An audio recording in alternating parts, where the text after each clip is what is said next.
You change the world. You change the world, all of you, at every single moment of the day because you're a world by yourself. And when you have an impact on someone, it's the entire world. You can also save someone's job, someone's life, someone's moment by turning him from depression to joy, from sadness to um, enthusiasm, and engage people also and make them happy. Not that easy, but this is totally possible. And when you have a leadership role, what is it that you do other than managing the moment and people around you and having impact on them and have them trusting you? Because psychological safety, as we say, is extremely crucial, especially today. If there is a reorg, if there is any kind of uncertainty, the leader has this responsibility to have the trust from people who work with that leader, also the stakeholders around. And all this is the challenge of the day. It's the challenge, in fact, long term, because here is the trick. The trick is we all have our path, right? That's an interesting thing because I don't know. One day I had this idea of calling my company and my coaching practice Coaching Path, PATH. So you can find a website called coachingpath.com. And and really, in fact, understand that my mission was to clarify or shed some light into the path for each individual or teams or groups of people that I have the privilege to coach. Really, because by listening, by touching on one particular situation or challenge, that path reveals itself and can eventually repeat itself and can be a shortcut to something or can be a path to a long-term outcome. But the thing is, whatever happens around, which is called noise, you keep focusing, and that is your best vaccine from noise. You know what you are up to. You wake up in the morning with a purpose, and you don't have necessarily to be told what exactly that purpose is. Because a leader, even a manager of any kind, waiting always for a green light is going to really be so dependent, so trapped into, in fact, really a cage. That cage that really makes it, in fact, impossible to lead or impossible to create that trust. Imagine that, in fact, the respect that you get from the people who work for you or around you, that respect, that trust, comes from your persona, from your authentic person. All right, I said enough. This is what changes the world. Once someone becomes aware that most of the time, not all the time, it's expected of this person to be autonomous. It's expected for that person to decide what to prioritize, how to manage the time for at least more than 60, 70, 80% of the time. There will be this 20%, 30% margin that has some kind of restrictions and some kind of, constraints, meetings, duties that you have to do, tasks that you have to do. I'm talking about the traditional leader, not the person who has to, punch the card or have to be part of a team of a crew, because it could be also a leader to be just leading, flight attendants or a medical crew of nurses or, hospital staffing. That starts at a certain hour, finishes at a certain hour, and then there is a shift going on. Of course, that's a different story. Different story, but still, within that same kind of framework, this portion of time is much more restricted, but still there is a room for that manager to leave autonomously and to create that trust level autonomously. So it's not the first time I'm addressing you with this topic, but that's the one that comes up probably most of the time with a breakthrough, with a realization, an awareness that people don't have for some reason. They keep raising their hand. They are afraid to be blamed if they are moving forward with a decision. If they are not having, of course, access to something, if it's money, budget, or having a signature on something, of course, there is a norm, there is a procedure, there's a process to go through. I'm not going to say violate anything, no, but I'm saying probably take ownership, much more ownership than you feel you have, so that you gain this autonomy, much more autonomy, and much more independence. Because when you do have that, again, you can play your leadership, you can play it out, and you can get people to follow you and then go by you and not you by anybody else. When you need to advocate, when you need to manage up and all of those type of things, of course, it's another conversation. But mostly, what I want to point out is that trend that I see, that general kind of case in terms, especially in the middle of turmoil, of chaos, of reorganizations, even when people in fact change managers all the time and leaders all the time in a reorg by cycle of 3 months or sometimes less. Of course, it's so chaotic and so confusing. So that's what I'm saying.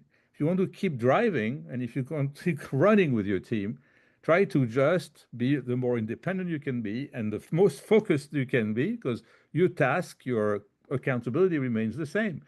Look at what things, in fact, that you can keep stable and steady and consistent.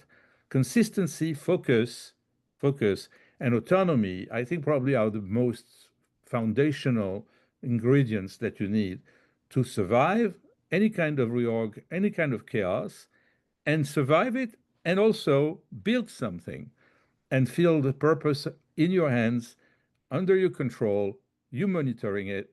That's what people count on you to do. Most of the time, by the way, and that's the last thing I want to mention about this, the noise. How much time do we come home with in the middle of those reorganizations and we try to think about the threat on us, about our job and on our people, or what's at stake, what's going to be tomorrow, what is going to be decided about me, this, that, and this and that. And then there is another kind of person who has a lot of faith and knows that things are going to be fine most of the time and will not affect you individually. What you need to do is to keep focused in your team, engage, maintain a good morale, a good atmosphere, something really that is enthusiastic and positive, and not artificially. Again, right? Very simple. You can turn a problem into an opportunity, a challenge into a surprise. You can, I mean, surprise, like a good gift. You take that challenge like as a gift. How about that? How about closing your eyes and taking a deep breath and say to yourself, if I would not have this challenge, I'm not learning anything. If I don't have the challenge, I have nothing to lead, etc., etc., etc., etc. And that's what keeps you busy, but busy in the right way, right? You feel the achievement coming. You feel the end of the day that you really achieved something. It's amazing. And that's what is a game changer. I'm really telling you. And I see that every day. And it's amazing how people can realize that just in the middle of one single mission session and just really, really enjoy the outcome of what goes up now from tomorrow when they start thinking this differently. All right. So You Change the World is a weekly talk like I do, or sometimes a guest comes in, like it was the case last week with my class at Fordham University, where I teach innovation and managing growth right now in this semester in the program called Organizational Leadership, which is a professional course for people who are doing this for graduating. And it's an undergraduate program, but these people are professionals, are all kind of people of all kind of backgrounds. And it's amazing that this semester I have a lot of creative people, a lot of artists, in other matter of fact, and also dancers. That's why I invited and could get, in fact, the acceptance and great participation from Daniel Lamar, who is the CEO and vice chairman of Le Cirque du Soleil, one of the organizations that I personally always dreamt about so much. It's a dream when you see a show that they have, and not only that, but the amount of creativity and resources and talents and multiple talents that they use is mind-boggling. So he could share how he was leading this, his leadership about performing arts, and how he's really, behaving with challenges and problems and failures. So I invite you to go back to, this video on YouTube or any place where it is recorded, Instagram, Facebook, X, Twitter, and the podcast and all these podcast websites and distribution channels. You will find it. It's called "You Change the World," and it's with me, Andre Politzer, your coach. I also wanted to finish on another line. That's an interesting one because I always want to share my personal stories and you know and experiences through the coaching and mediation that I practice every day. It's interesting to see outcomes now from what we call retreats or outings. Leaders that have a new team or a new product to launch or a sales team that needs really a push for reaching really sometimes very high objectives. And I will be also playing a little bit the role of advocate to minimize or at least make it realistic if I have an influence to do so. But a coach doesn't have this role to play. It's through the coaching that I see people building that influence, not me being the influential person. It's not the role of a coach. But definitely, when they ask me to facilitate a part or all of the outing for the manager that wants to really take those people out, see them in person, take a 2 day retreat, have the and make this investment because the investment and the return on this investment is so tangible and so incredible. I mean, really, the multiplier is incredible because in a 2 days, experience, everybody interacting, having a coach who is an external mindset, coming in and looking and assessing different things, using different tools and having people participate in those assessments, realizing things that they never knew about their personality, about their talents, performance, complementarity. How do they complement themselves? And for the leader of that team, how clear it becomes, how clear it becomes to that leader of how he can use, and allocate responsibilities and really get the best performing team that he can get or she can get. And that's what we do when we do this kind of facilitation. There was another one recently that I did a couple of times in the last few years that was really an interesting one called ideation. And really to take seven or eight groups of three, four people in a large company and ideate about a particular challenge they want to resolve or something they want to define as a challenge, but come with the idea that will in fact make that challenge, that objective reached. And then pick after we do the processing of all the collection of ideas and all processing this with a real good methodology, the outcome of this is one or two ideas, but usually one. And then when we come with feedback a year or two later, sometimes 6 months later, it's amazing. So I am also amazed by ideation. We can do this with AI today and much faster, but we can still use the coaching because we need to see how to define those metrics and see how the ideation can be optimized. So this is another thing that I do.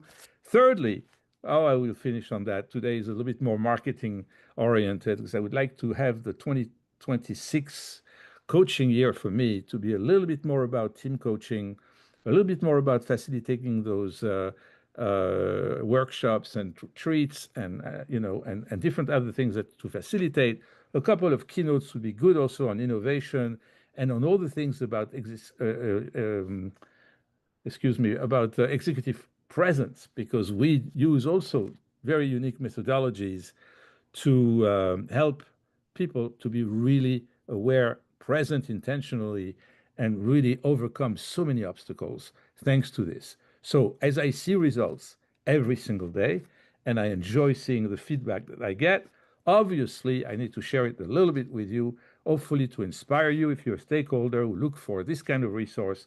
I myself, but I have also some associated coaches and mediators. Mediators, it's a different story.